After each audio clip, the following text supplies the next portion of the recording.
am not okay. Oh. Stop. Are you all right? Get. Doggy, give me your camera. Are you all right? I don't know. Oh my Stop. God. Oh my Wow. God. You lost your balance. Just sit here. Oh, Jesus Christ. We should have What taken. You hit your head. What did I do? Good. You Yeah. lost your balance and you're going down a Oh, hill. let go of me, let go, let go, let go. Oh, I may have broken my shoulder. Oh no. No. Yeah. Go to the hospital. All right, get in the car. Really? It hurts that bad? Doggy. Bell. So back in November, I took a pretty bad fall. I wasn't even on a bicycle. The lesson I learned that day was that you can't outrun gravity. What started as a chill day shooting pictures of horses and dogs turned into a visit to the emergency room with a broken clavicle and 3 broken ribs. Smashed my head pretty hard too. Fast forward to December 5th and surgery to repair the clavicle with the titanium plate and 9 screws. And then of course, the long road back. Now not just physically, but mentally as well. The thing about a bad injury is that you're instantly changed from capable to virtually helpless, and that can really mess with your mind. It's 18 weeks later, and I just finished up my physical therapy. So I'm healed physically, but I'm finding it hard to get back on my bike. I'm not even sure why. Now keep in mind that back in 2018, I blew up a disc in my spine that knocked me down even longer than this go around. I didn't even think I would walk normally again. But again, after months of physical therapy, I'm almost back to normal. I still have numbness and loss of strength in my left leg, but all in all, I'm pretty lucky to come back as far as I have. So why am I telling you all this? Well, if you ride bikes or play tennis or play golf, skiing, or just like taking pictures of animals, there's a really good chance that you'll get injured along the way. And it's really important to get the right aftercare to bring you back. And to that point, I want to throw a huge thank you to my therapist, Dr. Gino Mays from Iron PT in Caldwell, New Jersey. This video that follows is a conversation with Dr. Mays about physical therapy and coming back from injury. Check it out. And if you've recently been injured or have nagging issues, hang in there and get the right help. If you do the work, you'll come back strong. So without further ado, here's the interview. Okay, so welcome to my pain cave. This is where it all happens. We started out talking about recovering from injury. This is actually the 3rd time that I've been through this particular process. And here is my guru master, Dr. Gino Mays.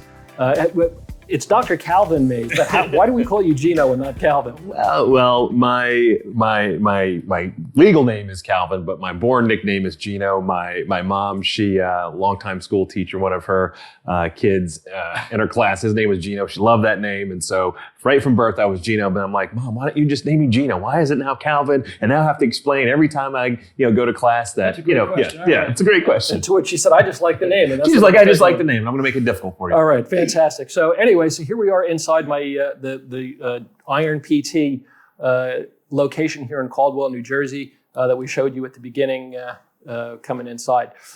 So there's 2 parts. Well, there's actually 3 parts to coming back from injury. And as we talked about in the beginning of the video, I broke my clavicle taking a picture of a dog. Totally not sports related. I just lost my footing and down I went. So the first part of the recovery, obviously, is we go to see the surgeon, and he says, yeah, you need to have that thing stapled back together. So now in my clavicle here, I've got a titanium plate, and I think it's 9 screws, if I recall the count correctly. It's a lot of screws to have in Good hardware. It's good hardware. And so I think, everyone puts all the focus on, and my surgeon was brilliant. I mean, he's an amazing guy. He's one of the surgeons for the New York Jets. That's not why the Jets are terrible, by the way, but he is, he's an amazing surgeon. The thing is, he's just the guy that just buttons it back together. And I think the thing that the people that don't get enough credit are the physical therapists and doctor of physical therapy. So this is, like I said, this is my 3rd time going through a recovery process. I've had a pretty severe herniation in one of my discs, and I've been here for a couple of tune-ups around that. And then when I broke my clavicle, actually, the first guy I called, I think was you. Yeah, you did. I said, Doc, I think I'm coming back for some more work. And then I think I laughed at you when you told me the story of how it happened. Yeah, so again, I fell down taking a picture. Fell down taking a picture. Yeah, it had nothing to do with sports or anything. That's all right. So here we are. I wanted to talk about this part of the process because in my mind, this is the more important part of the process of coming back from an injury. So here we are. So my first question is do you have an overarching philosophy on physical therapy when it comes to injury? Sure. So our mission here at Iron is to provide a warm and inviting place where active people can heal and become stronger than they ever thought in body, mind, and spirit. That is our iron mission. And we really try to create that for every person that walks in the door, from the first voice that you hear on the phone when you're calling to make an appointment, to, walking in and you're seeing, smiling faces and the ambiance. We really want you to feel comfortable, because we know that's a huge piece when people come in and they're in pain and trying to let their guard down, and for us to make connection. And then our goal is to make you better than, pre-injury or, pre-reason why you walked in the door in the first place. Get better, be better. Get better, be better. That's our motto. I've learned to live by that. And Sure. and this is not, I find myself injured a lot, I guess. I don't know why. We all need tune-ups. We all need tune-ups. Well, but even before that, I had a lower back muscle issue that I had gotten a prescription for a PT. And there are PTs and there are PTs. And Dr. Mays, I refer a lot of people here because I work with a lot of athletes as a bike fitter. And people come to me with all sorts of injuries and pain issues, and they need some help. So my first PT that I worked with was he was just like, he was the kind of guy that just works with old people, I guess, and he gets them to stop crying, and that's the that's the end of the process. And that's why when my wife and I actually, because my wife Kat was actually the first person that worked here, because she has back issues, and she said, you got to go see this guy. Anyway, this is almost 10 years now. Yeah, it's been a while. Yeah. So. Dr. Mays has been my PT for a long time. We have created I have an account here at PT. So having a good physical therapist to work with, and one who's, I like to point this out, and the reason I tell this to people that I work with is that this is a sports-oriented physical therapy approach. It goes beyond just getting you to stop crying, but to actually make you better than when you came in. I'm always taking a sports or athletic lifestyle-oriented approach to physical therapy, and that's what's great about working here. So if you're out in the world looking for a physical therapist, my recommendation is find a physical therapist who is an athletic or athlete-oriented kind of a PT. So that's what I love about this place. And all of that stuff he said at the beginning is all absolutely true, which is why we keep coming back. And really, and it might take you one or two, opportunities to get to the right person, but it has to be someone who's really interested in your story, in your care, and really getting to the bottom of the root cause. I mean, like you said before, there's so many, practitioners, whether it's PT or other medical professionals, who are, they're overworked, and it shows. So you need someone who's really dedicated to digging in. Cool. So. All right, so I've injured myself, and now I've got my first appointment with a physical therapist. So what is the process? I mean, what can I expect from physical therapy from start to finish? Sure. The conversation that we have right up front is that, I need you to be committed. I need you to show up. And I need you to do the work. Committed meaning, I need you to, when we decide on your frequency, whether you're coming once, twice, or 3 times a week for a certain number of weeks, I need you to be there.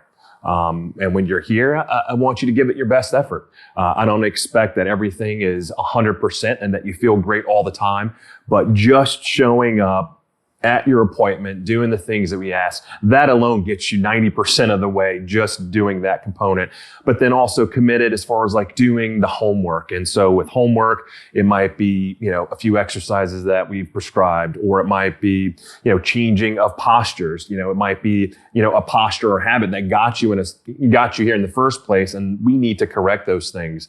So I need you, to be focused on doing not only the 2 or 3 hours that I see you here, but also the remaining hours of the week in trying to, like I like to say, kind of like stop the bleeding. So we want to stop the bad habit or stop the activity or training, temporarily. And, that in combination with doing the work, gets you where you need to be. So how do you what's the right word for this? Is how do you reorient somebody who's got the wrong attitude when they come in? And do you see that a lot? Are people coming in with like, I don't want to be here? And Sure. Yeah. So for those folks, they can be tough because it's usually somebody made them come, and it could be like a young kid whose mom dragged him into PT and he or she is not interested. But what and it's on us as the practitioner to continue to dig deep and what's their hot button? What are they trying to get back to doing? You know, John, he wants to get back to playing soccer. So everything around his session is going to be, it's going to have some sort of soccer focus to keep his interest. Or, you know, one story, I had a grandmother who actually worked across the street in the nursery, and she was doing really well. We were treating her for some back pain and got her to do some lifting and some squatting things. And she wasn't so interested in doing that. But as soon as I made the connection that this is going to allow you to lift your grandkids and lift the kids across the street, all of a sudden she was focused, she was dedicated, so she was ready to do with a little gusto. So it's finding their why. So it's finding their why. I mean, that's really it. You find their why, and oftentimes we have to remind them of the why, you know, because they'll get down on themselves or minor setback. But remember, this is where we're trying to go. And I think that's always, and it's a challenge for us. Even, you know, I've been doing this for quite some time, and there are definitely some difficult personalities, but you still have to keep digging. I'm sitting right here, Doc. Yeah, no. Yeah, so I mean that's I'm assuming that you see people who are not, you know, athletes per se. I mean, does the treatment for someone who is maybe a goal-oriented athlete, does that differ from the training for or the recovery for someone who's just like, I twisted my ankle in the parking lot, my doctor sent me here? Well, so our philosophy and our approach is the same, but I would say the packaging is a little different. So for the example of the ankle, so let's say you have a basketball player who has a significant ankle sprain versus someone who, let's say, walking is their primary mode of exercise. I know that with my basketball athlete, they need to be really dynamic. They have to be able to cut and jump. And so the testing and things that I'm going to have them on their graduation day, can they jump on that sprained, you know, side equal to the opposite side? My testing and approach is going to be a little different than someone who, you know what, they're just happy to be able to walk their 30 minutes every day. They're not going to get anything less. It's just some of the actual maybe exercises. Basketball player, I'm going to use a basketball to keep that person engaged. Like, okay, we're slowly getting back to your sport, versus not having to do a couple of those things. So have you been successful? But still getting them to be better than when they walked in is still the goal, regardless of athlete versus not. Yeah. Do you ever find people who weren't athletically or athlete lifestyle? And the reason, because I'm now a proponent of living an athletic lifestyle. Sure. Even if you're, you know, I'm not going to sign up for a race or anything, sure, but, you know, having that mindset where I'm going to take care of my body, I'm going to eat right, I'm going to exercise, you know, try to get enough sleep, which clearly I don't. But, you know, are you successful ever in turning people around who started out as a non-athlete and kind of getting them into that sort of mindset? Absolutely. And this is where, you know, we try, you know, going back to the kind of the mission statement of getting people stronger in body, mind, and spirit than they ever thought possible. So we've had so many cases where we took someone who, you know, would classify themselves as a non-athlete, and let's say we got them to sign up and complete their first 5K, and now, you know, they've gone on and, you know, have done either a number of those or gone on to bigger races. The approach, again, is the same for both. I think some of the challenges with the non-athlete might be sometimes they're not really in tune with their body as far as maybe whether it's certain movement patterns that we might be doing. So they might require some additional steps there, or just understanding pain as the athlete. You know, you're used to, you know, your bumps and bruises, and sometimes, you know, that's a good thing for certain parts of therapy. And sometimes it's not, because sometimes the athlete won't communicate the pain, whereas sometimes the non-athlete will over communicate. So sometimes there's a little bit of a dance between both of them. So there are the pluses and minuses, but some of my biggest victories have been with non-athletes, and it's fun to see them be surprised at what their body can do. Like, that piece is really rewarding, and seeing, like, Thomas Edison was the guy that said that if we all did the things of which we were capable, we'd literally astound ourselves. Right. I find myself, I'm almost at the point of being able to do a pull-up, and that's our big goal. Yeah, that's one of our goals. I've never been able to do a pull-up, so before the end of my training, I'm going to be able to do a pull-up. Yeah, that's it. He won't graduate for another 2 years, but I mean, but we're going to get there. All right. Well, I keep going back to school. So at the start of the process, you know, what are the challenges that I'm going to run into? Like, someone comes in, I've injured myself, they haven't gone through this process at all. What are the initial challenges people have to overcome? Sure. Well, the two biggest things I would say are pain and fear.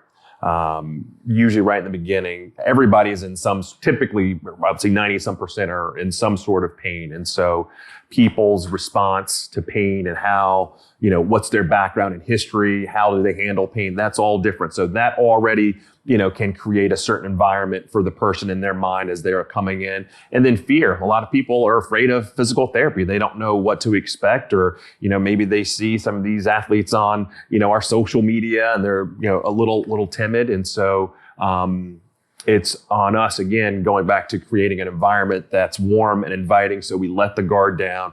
And then when we have our one-on-one, evaluation, that, we get a good sense of, okay, this person may require someone who talks pretty loud to talk a little softer, or let me slow down, or this person might require a little more. So it's not going to be mayhem on the first day. I think a lot of people, they go into, the idea of physical therapy, they're used to watching, you see things on the news or whatever, and there's some guy that's just like, writhing in pain, like, like I can't take it. But so it's... And to your point, and sometimes, we're having to undo things that they've experienced at other places. Yeah.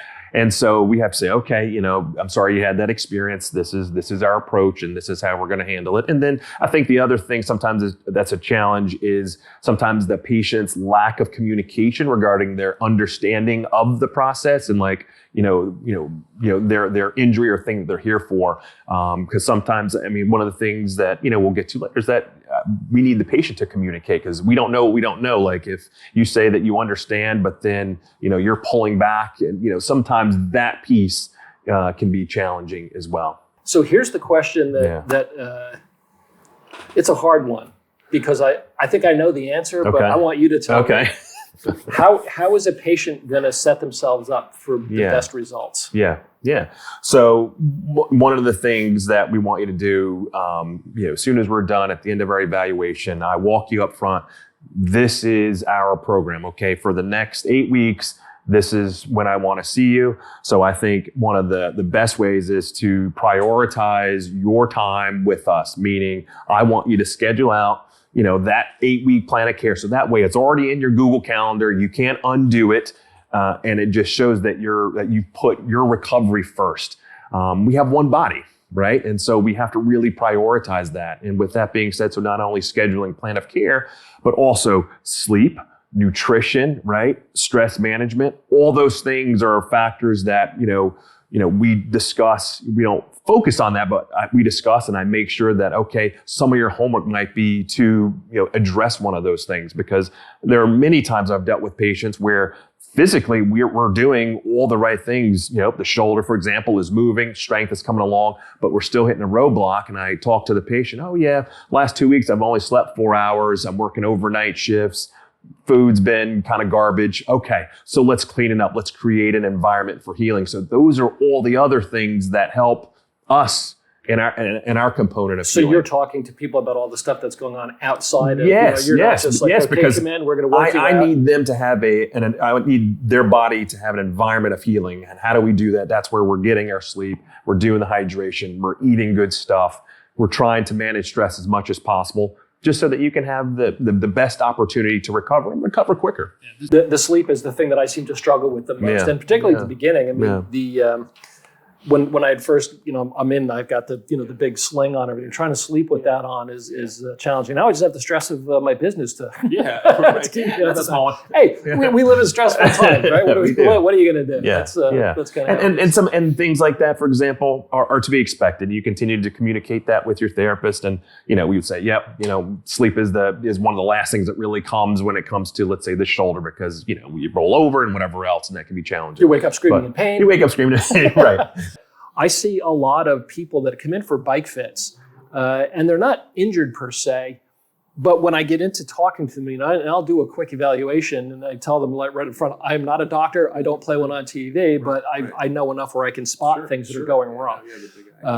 So the physical therapy, if you don't have to have been injured to come in and get the physical therapy. If you recognize that you're having irritation with the movement pattern, or I ride I want to ride my bike, but every time I do, I get this terrible pain in my lower back.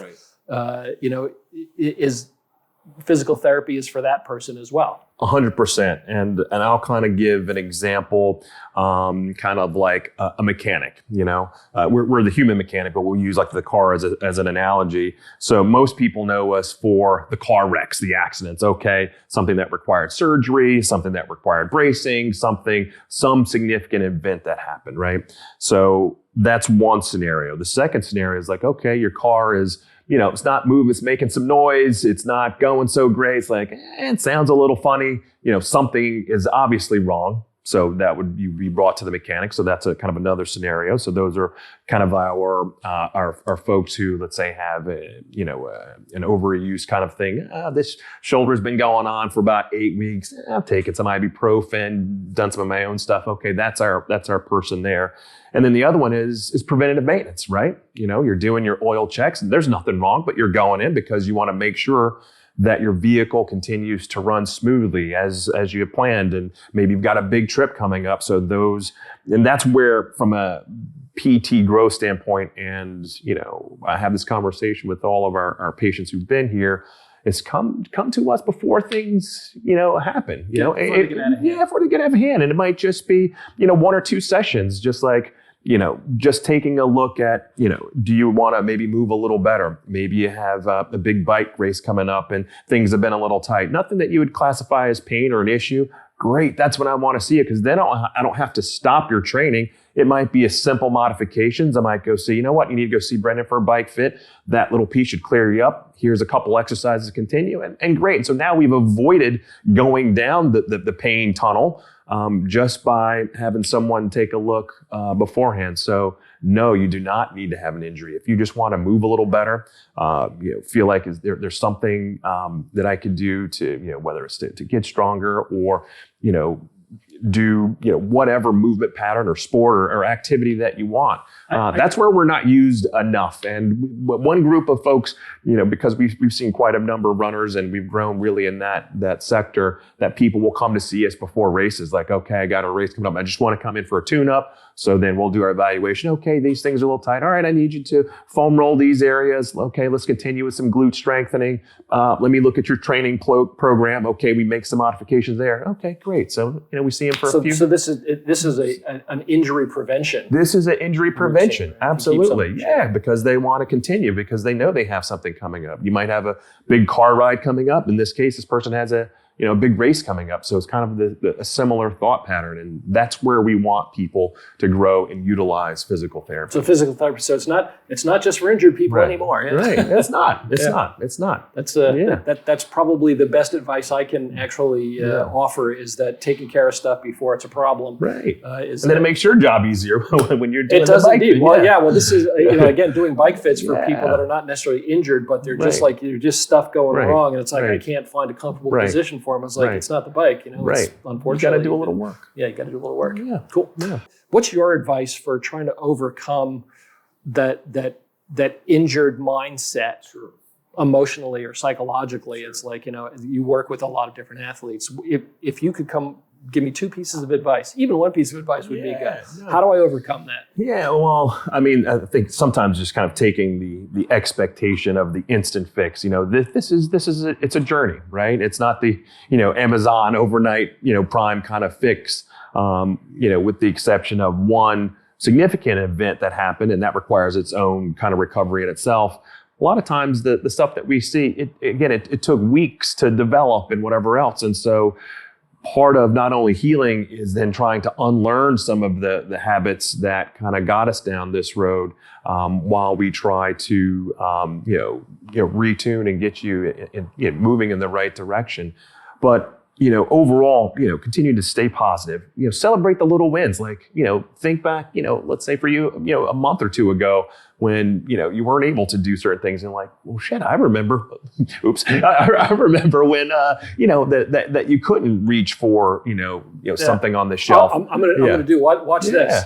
Yeah. See that? Yeah. Okay. 6 weeks ago, first of all, I couldn't get it anywhere near that far back, and it would bring the little tear to the corner of my eye. Yeah. So I think it's celebrating the little victories. When you have the minor setbacks, just forget about it. It's always, it's 2 steps forward, 1 step back. Because even with 2 forward, 1 back, you're still making forward progress. So, God willing, life is a marathon. So, it's not going to be instantaneous, but like, I want you better and to stay better, get better, be better. Get better, be better. Well, we're going to come back to that a number of times because that's, But as for like getting on the bike, this is, for you specifically, when we're talking about that actual activity, it's like, if I was, kind of coaching you, all right, so we're gonna do it in modification. So you know what? Maybe I have you in here. You're on your trainer, just getting literally used to being back on your bike. So for example, I did have a patient who had gotten hit by a car on the bike, and so literally there was trauma of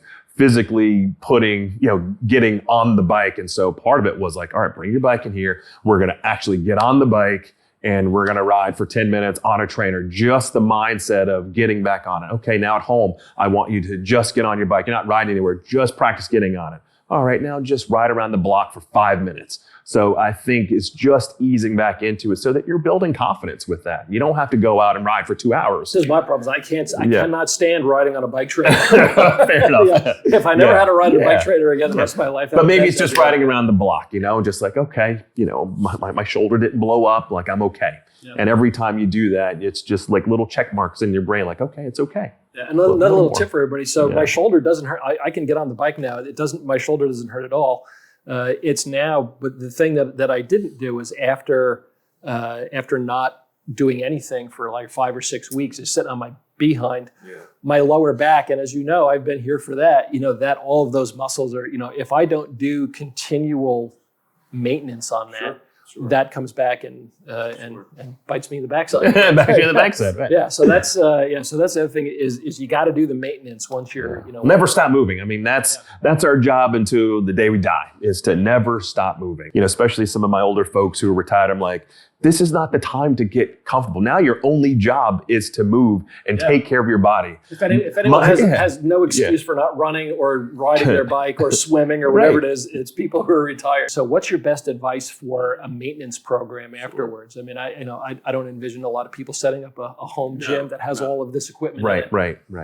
I mean, I think some of the easiest things are just trying to incorporate, the movements, positions, or postures kind of throughout their day. You and I talked about, so if we're talking about addressing the low back pain, how, all right, maybe you can do this little hip flexor stretch kind of throughout the day or whenever you come up to a step, little things that we can do to mitigate so that we don't have the buildup of the pain. And now all of a sudden you don't have it because every time again you walk by the water cooler, you're doing, a stretch. So you end up doing it 5 or 6 times a day for, 20 seconds instead of waiting till you get home at night and have to do all these PT exercises.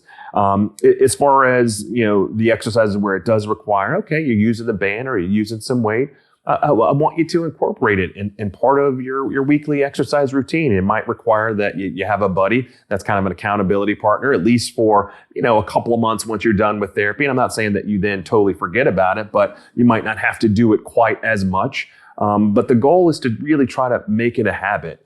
We all have different ways that we, can create habits, just trying to pair it with something. So for example, I'll give you an example. One of the things that, I've been trying to drink more water. And so I love coffee even more. And so I'm like, all right, I can't have my second cup of coffee until I have, X amount of ounces of water. And so I've kind of paired my, thing that I'm going to do, regardless if the sun comes up or not, with the thing that I want to do more. So, you have to kind of figure that piece out. But the whole thing is, as I would like it to be part of your lifestyle and not just, I got to do all my PT exercises and whatever else. So are people that when you're done with them, when I'm done, and I'm assuming I'm not special in that regard, that you didn't just do it because you like me. Right. Everybody leaves here with a little bit of a recipe for how to maintain. Yeah, a little bit of a recipe. And so let's say, my cyclists, my lower body athletes, it might be, okay, when you like to do your Netflixing at night, that, okay, before you actually get on the couch, maybe you just do like 2 minutes of foam rolling. We do a little couple stretches, maybe a couple press ups, something for the back. And you've done, 5-8 minutes worth of work with something that you normally do anyway. You didn't lose any TV time or family time. You just did something a little different. So it's like, if we can change habits, just a little bit, then it becomes part of your lifestyle. And then you're living Yeah. like an athlete instead of like a That's- slug. That's it. Well, that's the goal. My tendency is towards slug, believe it or not. It's well. like I like sitting on my behind. Well, that's when you've been on your feet all day, I can understand it. I can appreciate that. Yeah, retail is somewhat of an active lifestyle, as you It might is. So is PT. It's somewhat of an active lifestyle. well, that's why you're in such good shape too. Yeah, So- you gotta that's keep the moving. other thing is Dr. Mays is the I don't know what you're the spokesmodel for RPT and Lululemon too, right? Yeah, well, that's something like that. So you got to stay in that kind of shape. If I believe in like being in the trenches. Like if I'm going to work with my athletes, I want to have been in the trench and I can speak from experience. I'm not telling you to do something that I haven't done myself. That's just me, and that's our kind of our philosophy here. And so you don't think he's a poser of any kind. He has signed up. You've been doing you've done half iron. I've right? done a half Ironman, but this is a full coming He up. signed up for Wisconsin full iron coming up in September. Please pray for me. That's going to be in September. Yeah, you're going to be great. Yeah. You're going to be great. Yeah. So, all right. So that, I think, pretty much wraps it up for me. Anything else that you wanted to add to that? Or No, I mean, the big thing, never stop moving. Never stop moving. If you have difficulty moving, find some accountability. Find, I'm a big proponent of, folks who, let's say, aren't a part of a gym or a class, find a few friends that, you meet up every Tuesday and Thursday and you do some sort of exercise. Just find something that gets you to move. And that really prevents so much. I mean, it's really the sedentary lifestyle. Everything, for us is very convenient, at a computer, sitting, and we have to get back to movement. So never stop moving. Never stop moving. Awesome. Yeah. All right. Well, that wraps it up for this part of the coming back from injury series. I want to thank Dr. Mays for sitting down Thanks with me for and having talking me. about it. Yeah. I really appreciate it. Yeah. But I would also like to point out that any success that I have in coming back from the injury, I owe to this guy. So I really appreciate it. He did the work, though. I just guided. He did the work. Well, you called me weak and sniveling. No, I did. No, I did. He wouldn't let me drink Yeah. water, though. It was Yeah. terrible. Yeah. I'm just kidding. He would let me drink water if I really needed it. Yeah, we allow water breaks for everybody else except this guy. Except for me, Yeah. because water is washing the blood out of you. That's right. All Said Denzel Washington. That's All our right. little inside joke. Yeah. Anyway, that's it for this segment, and I appreciate your hanging in for this part of it, and we'll see you in the next part. Thanks. Well, that's it for this episode of Cyclecraft TV. Thanks for tuning in. Hey, if you enjoyed this episode, go ahead and give us a thumbs up. And if you're not a subscriber already, well, you know what to do. I'm Brendan Poe for Cyclecraft TV. We'll see you next time, and remember, keep the rubber side down.